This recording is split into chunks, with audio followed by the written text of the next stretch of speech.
Alright, a little bit of an update. So, put the side panels back in. Got the throttle and everything hooked up.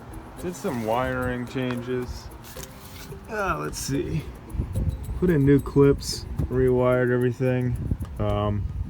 Looks a lot cleaner, a lot easier. Now the clips I could actually release, drop that wiring harness down in about 30 seconds if I need to look at anything. So right now, what I'm doing is I'm going to be installing the new fuse panel.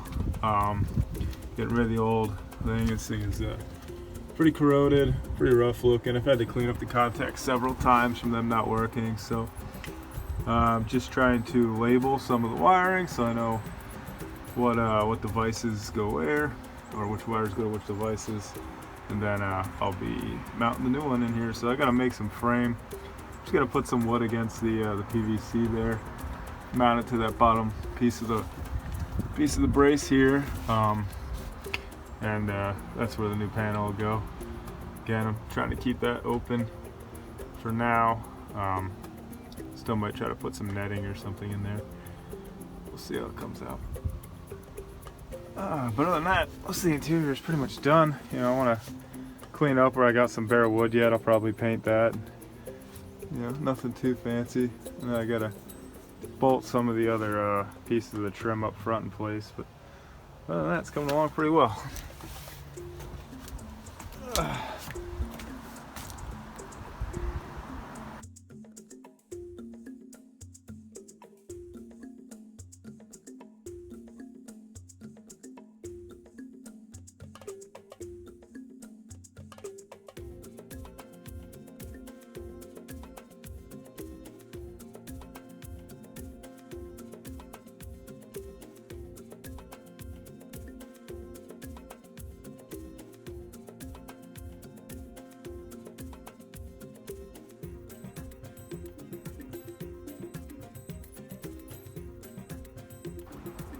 Alright, took a few photos, but got a video here quick. The new fuse box installed. So I was able to build a mount back there, mount it on. There's nothing holding it on top, but it's very sturdy. I don't think that's going anywhere. I might still mess with the actual routing of the wires. I just kind of tucked them back there for now, but tons of room now. Way more room than I had under here before, so looks a lot cleaner. Should be a lot better. Now I actually just mounted the seat post holders into place. So I had to go get some longer screws. I got 2.5-inch screws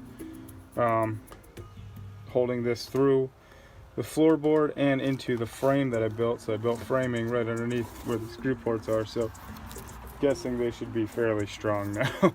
They're basically part of the structure of the boat at this point. But I'm gonna go get a seat and actually test it out a little bit. I gotta tuck this wiring back up in here, drop down. But other than that, it's pretty much done for now. I was able to connect the light, that light, post light, stern light, whatever they call it. That's about it.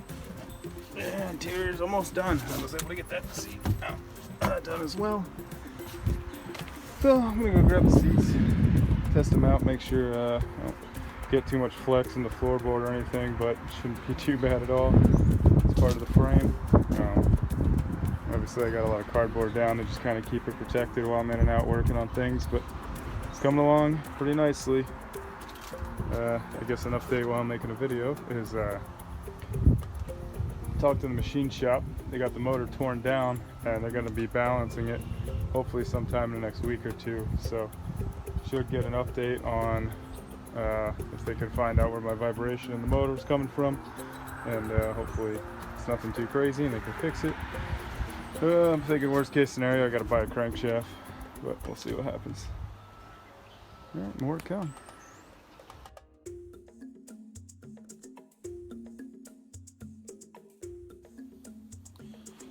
Just had a quick video here. So what I'm doing is basically the interior parts in the back that cover the cover the engine and make up the seating.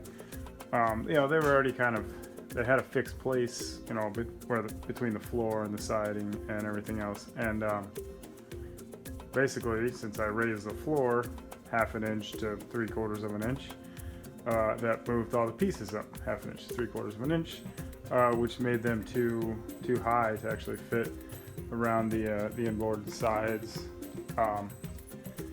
So what I have to do is take each one of these sections. You know, they're not really anything too fancy, but I need to cut them all down by approximately 1/2 inch. I'm actually going 3/4 all the way around because they were tight to begin with. So I'm gonna just add a little extra room. And then I removed the little old, I don't even know what that thing would be considered, cooler well insert. And I'm gonna go without anything in there. That thing, pretty rough shape, and it actually added a lot of weight to the back. It's very waterlogged. So now I'm just gonna go in open space in there. So I sealed off all the holes, sealed off the back, and it'll basically double my amount of storage space and make it a little lighter. So, and then that one's just the battery compartment, which I kind of leave open so I can access all the wires and stuff behind it. So the biggest thing is the engine cover itself. I had to tear off all the old carpet, which was fine with me because it was the wrong color basically, since I upgraded all the new carpet. So now I've already cut it down, you know, about 3/4 of an inch all the way around, and now I have to reline it. I'm not going to do anything too fancy here. Measure the right amount, staple it in place, and then put my little trim cover back around where the vinyl meets the carpet. That should allow everything to line up, especially with my raised platform being connected to the sides. It'll probably make a little more sense once it's all together. But so far, I think that's all I have to do. I had tossed around a couple of ideas of what to do. I had thought about maybe just raising the whole back up by that same amount.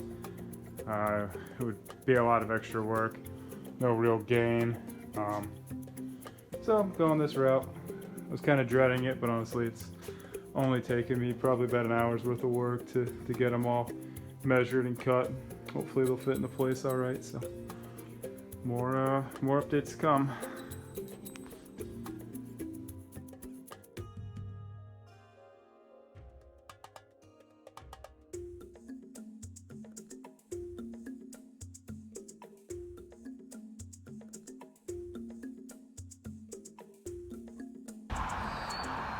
Alright, what is it, first week in April?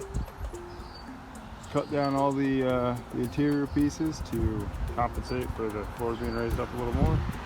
And it looks like everything fits pretty well. One thing I did not do is adjust the back pieces underneath the drop down, and so these ones here have to cut down just a little. I thought they'd be okay to clear, but I'll still need to cut them down more. But otherwise, everything looks good. So this is just kind of my test fit. Still need to put the engine in, so I'll probably be pulling all this back out. But just wanted to mock it into place, make sure everything looked pretty close, pretty good. Make any last trimming pieces that I got to do. Yeah, plus I wanted it out of the garage because I need room in the garage for other things. So pretty much got the whole interior done though. So probably do some touch up with some paint here and there, just cover up some of the wood still exposed. I don't know if I've shared this before, but this is what I'm using as this little rig to go in the center of the boat to keep the tarp up. Works pretty well. I haven't gotten any water inside the boat since I constructed this, so works. That's it. It's coming along nicely. I think I made a video before, but I'll show you here. Got all the got the new fuse box in, all wired up. Everything's functioning there. I have a couple of little, just clean up down there I want to do yet, but I'm waiting. I'm probably gonna put some new switches in. I got some of these older switches. The horn keeps giving me a problem every year, so I'll probably get a new horn switch. And then there's a trim piece here, which is basically all just rotten wood wrapped in vinyl. So this side already came off. So I'm not sure what I want to do there yet. I might use some of this foam board that I did on the sides. Just cut a couple of small pieces to go over those for now. Nothing too crazy. And then under there, I still got to figure out if I'm going to wall that off or just put some kind of netting in there. Either way, I want to paint up the wood though. Paint it all white. So it's coming along. Hopefully next few weeks I'll hear more about the engine. Or maybe I'll even get it back if I'm lucky. And we get this bad boy in the water. More to come.